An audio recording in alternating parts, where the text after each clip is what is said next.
West Asia is on the edge, and Lebanon is once again caught in the crossfire. As Israel expands control in parts of South Lebanon, old questions are resurfacing. Can a security zone really bring stability, or are we seeing a repeat of history? Hezbollah remains at the heart of the crisis, but can it ever be demilitarized, especially as long as Iran is backing them? With tensions rising, fears of prolonged conflict are growing. Is this a war with no clear end in sight? To decode the crisis and its wider implications, we are joined by Khaled Zein Eddine, a political analyst and journalist from Lebanon. Thank you so much for joining me, Khaled. My question to you is history repeating itself, where Israel went on to occupy parts of Lebanon from 1985 to 2000? Good afternoon. Thanks being with you. Of course, now we are with an open war between Islamic Iran Revolutionary Guard and Israel on the Lebanese land and the cost of Lebanese blood. Of course, Israel now wants to disarm Hezbollah because they gave a chance for the Lebanese government and couldn't, and they know exactly that the Lebanese government and the Lebanese army has no power to disarm or dismantling Hezbollah, because Hezbollah is a part of Lebanese people, not all of them, most of them is a part of Lebanese people. Additionally, they have support and estimated funding and military and weapons and missiles from Iran, and under supervision of direct Islamic Guard revolution.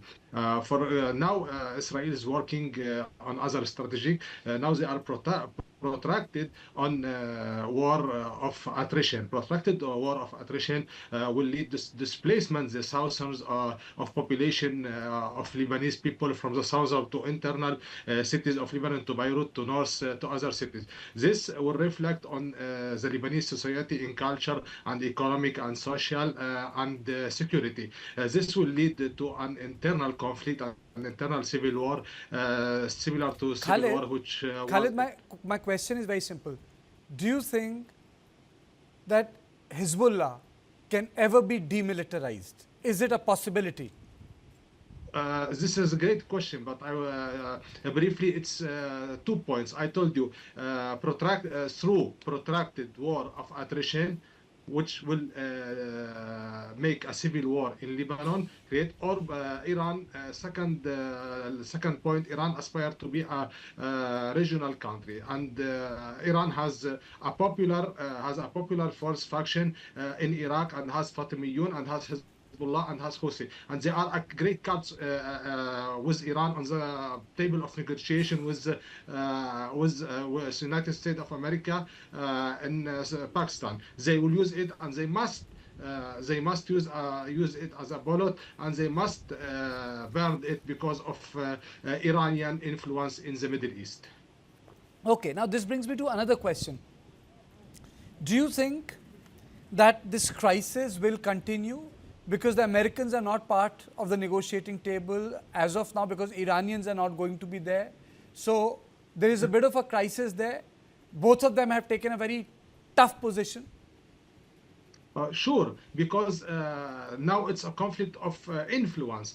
Iran aspects to be a regional country in the Middle East, and this will lead to weakening of Israeli influence and Israeli power on Lebanon and on the region. It's a conflict for future, for industrial, for economic, for threatening the future of Middle East. For this reason, I don't think the war will stop, because the war and negotiation will be until Iran will disarm all their proxies, all their arms extensions, until will stop establishment around the military zone and the security zone around Israel, to not use it as a geographical guard against, and the security guard against Israel in the future. Are we looking at, Khaled, from the perspective of Beirut? From the perspective of Beirut, are we looking at a long-term Israeli occupation of the Lebanese territory around Litani River? Of course, Israel will not be back. Israel will make a security zone to save the north people of Israel from the north side. So why do you think Israel wants to keep it? Because last time they had to leave it because the attacks continued. Uh, the casualties were higher on the Israeli side. That is why they vacated those Because positions. they know Israel that the Islamic Revolution Guard, they are on south of Lebanon. They invested in many years because following of Al Ta'if agreement in Lebanon, the Lebanese leaders used Al Ta'if to destroy or undermine the constitution, to undermine the foundation of the state, and to make their own states, and linked Lebanon to original projects, to original agendas. For this reason, Iran invested in Hezbollah and influences in Shias, political influences, especially Hezbollah, and they are on the border with Israel, and they are geographically beside Israel. They can attack anytime. They can send for them anytime messages to make Iran stronger on with the negotiation. But when you said the Hezbollah is very deeply invested in Lebanon, are you saying that it's next to impossible for Hezbollah to only function as a political party? But even then, Hezbollah, Will have a very radical point of view against Israel, not accepting its existence. Hezbollah is not only military. Hezbollah is a big investor. Estimated funding of Iran in with Hezbollah, it's around $1 billion yearly. And Hezbollah, when Hezbollah involved in the war in Syria and in Iraq, Iran occupied 4 capitals. And the head of Revolutionary Guard of Iran, he told that we have already controlled 4 capitals in Lebanon, Syria, Iraq, and Yemen. And they start produce missiles and planes for attacking, for selling, for handling, and they used Lebanon as a main investors. As Hezbollah, they are the main investors for Iran, which has branches around the world. Hezbollah had branches around the world through Iran support, direct support. They are military, they are ideologically, they have influence through Hezbollah on Lebanese parliament, on Lebanese government. They undermine the establishment of Lebanese government. They undermine the production, the society. They changed the face of Lebanon. Lebanon was one of the best countries in the Middle East. It was Switzerland of Middle East, but the conflicts in Middle East and linking Lebanon to foreign agendas, especially with Iranian agendas, made undermine the Lebanese government and establishment. For this reason, they invested, and now they are using the investment in Hezbollah, especially after they lost the card of Syria, changing the regime of Assad in Syria and changing the president of Syria, and after they lost Iraqi card through influence, political and military influence, and attacks of Israeli planes and on the Iraqi lands. Now only they have 2 cards. One is Houthi in Yemen, and the second card is Hezbollah in Lebanon. Are you saying that Hezbollah is a state within state in Lebanon? Of course, sure, they are state within a state, and they have their own weapons, and they have their own operation in various regions. So how do you, can we say that it's impossible for the Lebanese government to weed out Hezbollah? Of course, it's impossible. Only two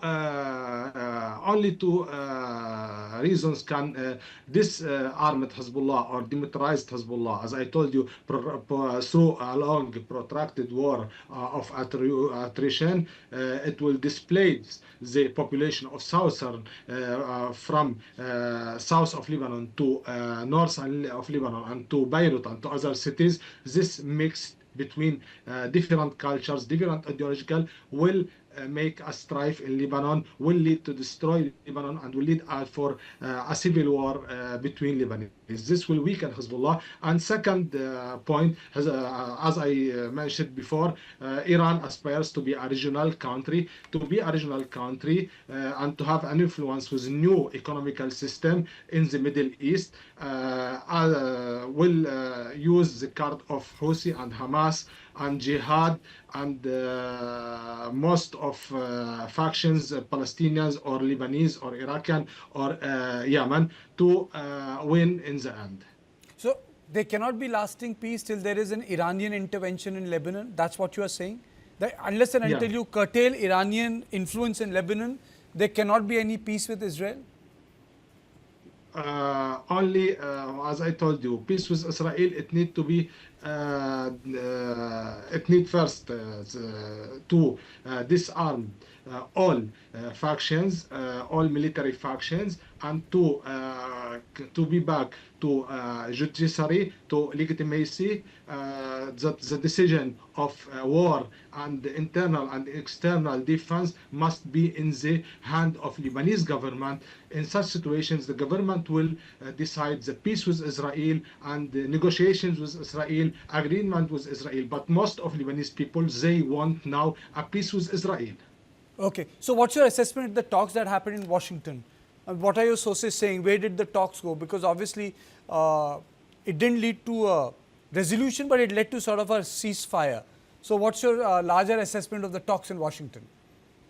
We have a fragile ceasefire because the president and government and prime minister and even head of parliament, they are trying to have a direct negotiation under supervision of America, United States of America, with Israel direct. But Iran, they are using their investment in Lebanon through Shia political influence to connect it with Iranian negotiation in Pakistan.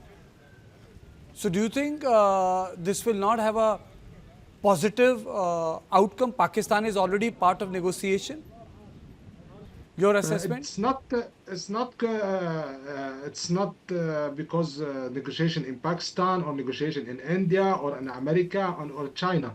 It's a conflict of power with the main power countries in the world. It's a world war through proxies in other land by other people. It's we saw what's going between Russia and Ukraine and the European Union. We see what's going in conflicts in some countries in Asia and now in Middle East, Palestine, Hamas, and the regime of Assad has been changed, and now the changing in Iraq, changing of regime in Lebanon. It's a global and international war by proxies, by arms, by extensions, and Iran are using Shia's political influence in the Middle East to threaten the stability of economy for GCC countries and for the Middle East, and exclusively for Lebanon and Iraq and Yemen. Because if Iran will lose the card of Lebanon and the card of Yemen will not have any influence except missiles and except nuclear program. Okay.